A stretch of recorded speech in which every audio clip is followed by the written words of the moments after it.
आज हम लोग रिजर्व एंड एक्यूमुलेटेड प्रॉफिट के बारे में डिस्कस करेंगे। हम चैप्टर कौन सा पढ़ रहे हैं? Change in profit sharing ratio.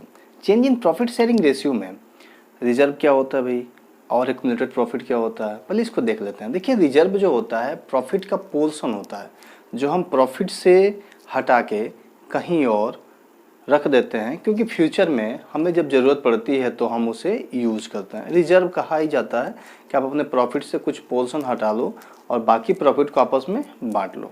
ध्यान रखना, बाकी प्रॉफिट बढ़ जाते हैं लेकिन रिजर्व प्रॉफिट का ही पार्ट होता है, लेकिन उसे हम अलग रखते हैं। बात ये आती है कि प्रॉफिट शेयरिंग रेशियो चेंज हो रहा है। पहले कौन सा रेशियो था? Old ratio. अब कौन सा हो रहा है? New ratio.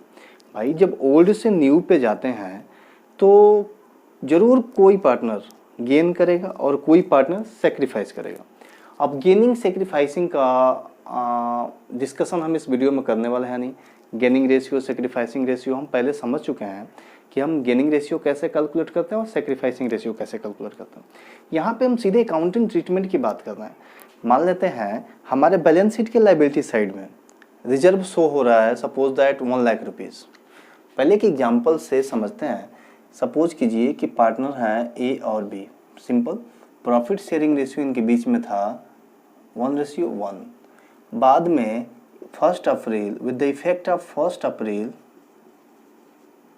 2010 इनका रेशियो चेंज हो गया 2:1 में।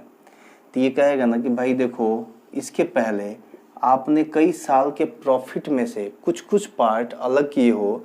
अगर उस प्रॉफिट को अलग नहीं किए होते तो प्रॉफिट का पार्ट होता और प्रॉफिट की तरह ही डिस्ट्रीब्यूट हो जाता, यानी 1:1 में वो डिस्ट्रीब्यूट होता। कहा कि हाँ, कहा कि अब रेशियो चेंज हो रहा है तो इसको चेंज करने से पहले आप क्या करो, वो जो रिजर्व आपने रखा हुआ है उसको ओल्ड रेशियो में सारे पार्टनर में डिस्ट्रीब्यूट कर दो। तो अकाउंट पार्टनर तो प्रॉफिट शेयरिंग रेशियो चेंज करने में वो तो इजीली चेंज कर लेते हैं, बट सारी दिक्कतें अकाउंटेंट को संभालनी होती है कि अकाउंटेंट उसको कैसे एडजस्ट करेगा, कैसे उसको मतलब एक बुक ऑफ अकाउंट में रिफ्लेक्ट करेगा। तो कहा कि ठीक है।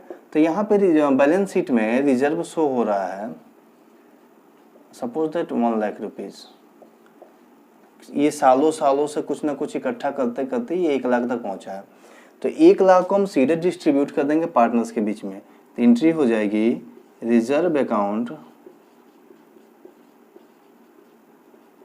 Debit to A capital to B's capital.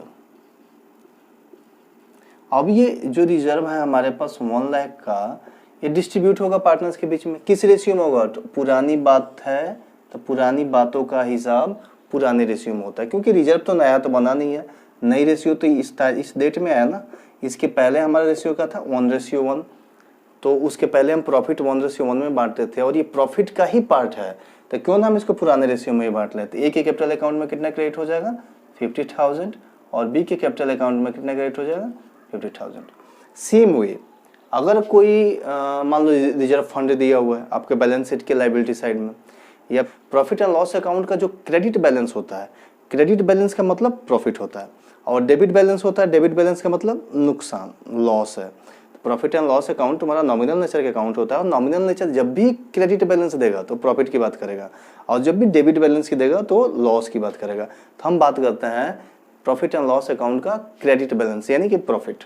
तो प्रॉफिट की जो बात करेंगे तो हम तो profit and loss account debit, जितना भी प्रॉफिट आपने अर्न किया था तो पार्टनर्स में डिस्ट्रीब्यूट करोगे ना, टू एज कैपिटल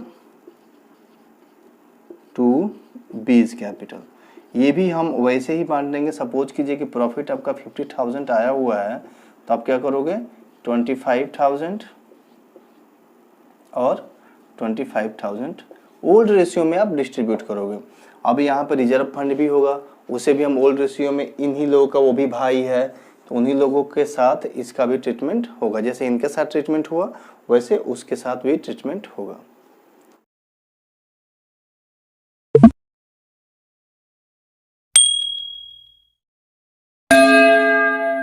अब हम लोग नेक्स्ट टॉपिक पे बढ़ते हैं, that is accounting treatment of accumulated loss. भाई, अगर आप पिछले टॉपिक में हमने देखा था कि accounting treatment of reserve and accumulated profit हम पार्टनर्स में डिस्ट्रीब्यूट करते थे, यानी कि जो प्रॉफिट हो रहा था उसको पार्टनर्स आपस में डिस्ट्रीब्यूट कर ले रहे थे। तो बात यहाँ पे लॉस की है, अब भाई प्रॉफिट तुम लोगे तो लॉस तो तुम्हें ही देना पड़ेगा ना, यानी कि प्रॉफिट जब आपके अकाउंट में क्रेडिट होते हैं तो लॉस आपके अकाउंट से डेबिट होगा। तो अगर हम मान लेते हैं, अब देखिए एक्यूमुलेटेड लॉस में मेनली 3 आइटम आते हैं। पहला debit balance of PL account, दूसरा एडवर्टाइजमेंट सस्पेंस अकाउंट, और तीसरा कोई भी डिफर्ड रेवेन्यू एक्सपेंडिचर हो उसको भी हम एक्यूमुलेटेड लॉस ही मानते हैं, यानी कि deferred revenue expenditure.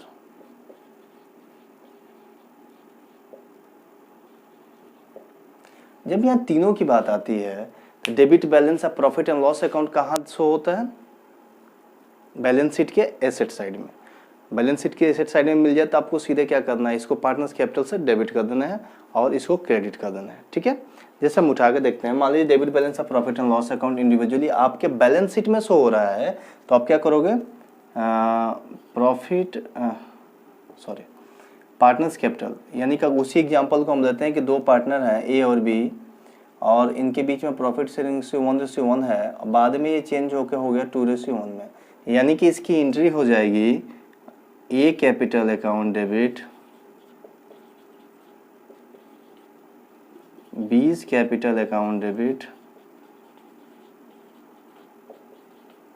To profit and loss account.